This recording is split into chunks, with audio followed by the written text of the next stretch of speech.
بسم اللہ الرحمن الرحیم۔ آج کی ویڈیو میں ہم نواسۂ رسول امام حسین علیہ السلام کی شہادت کا اور ان کے آخری سجدے کا ذکر کریں گے۔ اللہ کے رسول حضرت محمد صلی اللہ علیہ وآلہ وسلم بار بار امام حسین کو بلند کر کے دنیا کو یہ بتاتے تھے کہ یہ حسین مجھ سے ہے اور میں اس حسین سے ہوں۔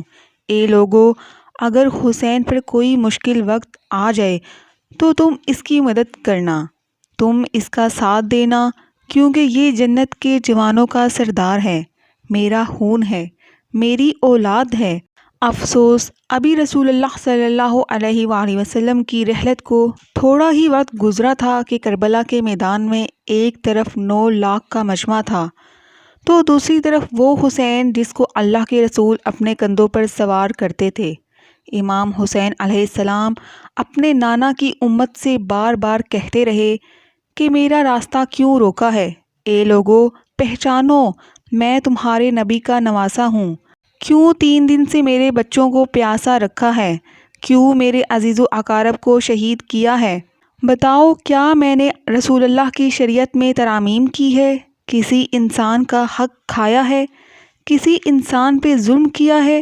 اتنے میں فوج یزید سے ایک آواز آئی، کہنے لگے، اے حسین، ہم سب تجھے تیرے بابا علی کے بغض میں قتل کرنا چاہتے ہیں تاکہ یزید ہماری جولیاں دولت سے بھر دے۔ امام حسین نے فرمایا، اے لوگو، آج جس اسلام کا علم تمہارے ہاتھوں میں بلند ہے، یہ علم میرے بابا علی نے بلند کیا تھا۔ مت بھولنا کہ خیبر اور خندق میں اگر علی نہ ہوتے تو اسلام کی فتح نہ ہوتی۔ وہ علی جس نے پوری زندگی اسلام کی تبلیغ کی، حق کو بلند کیا، رسول اللہ کی حفاظت کی، آج اس علی کو یہ اجر دے رہے ہو؟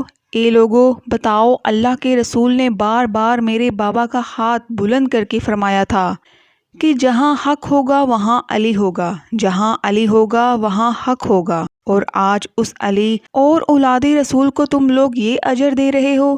اتنے میں یزید کی فوج کے سپہ سالاروں نے دیکھا کہ امام حسین کی تقریر کی وجہ سے کہیں فوج میں بغاوت نہ ہو جائے تو وہ کہنے لگے، اے شمر، کیا دیکھ رہے ہو؟ حملہ کرو۔ بس لاکھوں کی فوج نے جب رسول اللہ کے نواسے پہ حملہ کیا، امام حسین علیہ السلام نے اللہ کا نام لیا اور ذوالفقار کو نیام سے نکالا۔ تاریخ گواہ ہے، ایک طرف لاکھوں کا مجمع اور ایک طرف 3 دن کا بھوکا پیاسا حسین ابن علی۔ اس طرح کی جنگ زمین پہ پہلے کسی نے نہ دیکھی تھی۔ ایک تنہا انسان لاکھوں کے مجمع کو اس طرح پھر نار کر رہا ہے کہ فوجیں واپس پلٹ کر بھاگنے لگی۔ امام حسین فوج یزید سے مخاطب ہو کے فرماتے ہیں، 3 دن کے بھوکے کی جنگ دیکھو، آؤ 3 دن کے پیاسے کی جنگ دیکھو، رسول اللہ کے نواسے کی جنگ دیکھو، آؤ اس کی جنگ دیکھو جس کا جوان بھائی مارا گیا، جس کی جوان بیٹی کو اس کی نظروں کے سامنے قتل کیا، جس نے اپنے ہی ہاتھوں سے اپنے بچے کی قبر بنائی۔ امام حسین شیر کی طرح فوج یزید سے لڑ رہے تھے۔ اتنے میں آواز غائب سے آتی ہے، حسین، تیرا رب تجھ سے راضی ہوا۔ بس اس صداقت کا سننا تھا۔ امام حسین علیہ السلام نے اپنی ذوالفقار کو تھام لیا۔ ابن عمر بن سعد کہتا ہے، شمر، کیا دیکھ رہے ہو؟ یہ علی کا شیر ہے، اس کو مات دینا ناممکن ہے، جاؤ خیموں کو آگ لگا دو۔ بس کچھ ظالموں نے بیویوں کے خیموں کو آگ لگا دی، کچھ امام حسین کو تیر مارنے لگے۔ امام حسین کبھی خیموں کی طرف بڑھتے ہیں اور کبھی فوج یزید کی طرف۔ عمر بن سعد اور شمر نے فوج کو 4 حصوں میں تقسیم کر دیا اور کہا کہ کوئی بھی حسین کے قریب نہ جائے، جس کے پاس جو بھی چیز ہے وہ دور سے حسین کو مارے۔ جس کے پاس نیزہ تھا اس نے نیزہ مارا، جس کے پاس تیر تھا وہ تیر مار رہا تھا، جس کے پاس برچھیاں تھیں وہ برچھیاں مارنے لگا۔ تاریخ نے لکھا ہے کہ جس کے پاس مارنے کو کچھ نہ تھا وہ کربلا کی گرم زمین سے مٹی اٹھا کے امام حسین کی طرف پھینکتا رہا۔ امام حسین کے جسم مبارک پہ ہزاروں زخم لگتے رہے۔ آپ کے جسم مبارک پر اتنے تیر تھے کہ جسم نظر نہ آ رہا تھا۔ جیسے ہی نواسۂ رسول گھوڑے سے زمین پر گرتے ہیں، فوج یزید جھومنا شروع کر دیتی ہے، لیکن اتنے میں وہ گھوڑا جس پہ آپ سواری کیا کرتے تھے وہ امام حسین کے چاروں طرف گھومنا شروع کر دیتا ہے۔ تاکہ چاروں طرف سے آنے والے تیروں کو اپنے جسم پر کھا سکے اور امام حسین کو بچا سکے۔ اتنے میں عمر بن سعد کہنے لگا، اے لوگو، میں نے اپنی آنکھوں سے دیکھا تھا کہ اس گھوڑے پر اللہ کے رسول سواری کرتے تھے۔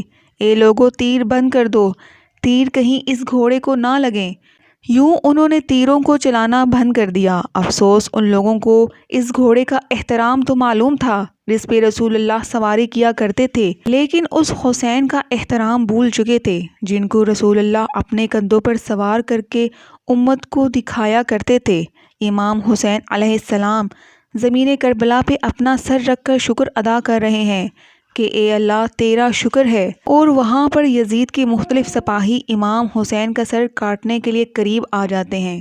جو بھی قریب آ کے امام حسین کو دیکھ رہا ہے، امام حسین کے چہرے پر رسول اللہ کا چہرہ نظر آ رہا ہے، وہ چیخنے لگے اور دور چلے گئے۔ اتنے میں شمر لعین کہنے لگا، یہ کام تم سے نہیں ہوگا، یہ کام مجھ سے ہی ہونا ہے۔ جیسے ہی شمر نے خنجر امام حسین کے گلے پہ رکھا تو اس نے دیکھا کہ امام حسین کے لب ہل رہے ہیں۔ اس نے سوچا، ہم نے حسین کا پورا خاندان قتل کر دیا، 3 دن تک ان کے بچوں کو پیاسا رکھا، بھوکھا رکھا، شاید حسین ہمیں بد دعا دے رہے ہوں۔ سننے کے لیے اس نے کان قریب کیے تو کیا سنتا ہے کہ امام حسین اللہ کے دربار میں اللہ کی نعمتوں کا شکر ادا کر رہے ہیں۔ اے اللہ تیرا شکر ہے، اس عظیم امتحان کے لیے تو نے اس حسین کو چنا۔ اتنے میں امام حسین نے آنکھ کھولی اور شمر سے کہا، اے شمر، کیا تو نہیں جانتا کہ میں رسول اللہ کا نواسا ہوں، جنت کا سردار ہوں، حق پہ ہوں، بے جرم ہوں؟ شمر کہنے لگا، ہاں مجھے معلوم ہے۔ پھر آپ نے فرمایا، تو تم مجھے کیوں قتل کر رہے ہو؟ شمر نے کہا، تاکہ یزید میری جھولی دنیاوی دولت سے بھر دے۔ بس یہ کہتے ہوئے شمر نے امام حسین کا گلا کاٹنا شروع کر دیا اور فوج یزید مسلسل جھومتی رہی۔ امام حسین کے سر قلم ہونے کے بعد سادات کو لوٹا گیا۔ امام حسین کے سر مبارک کو بلند کر دیا گیا۔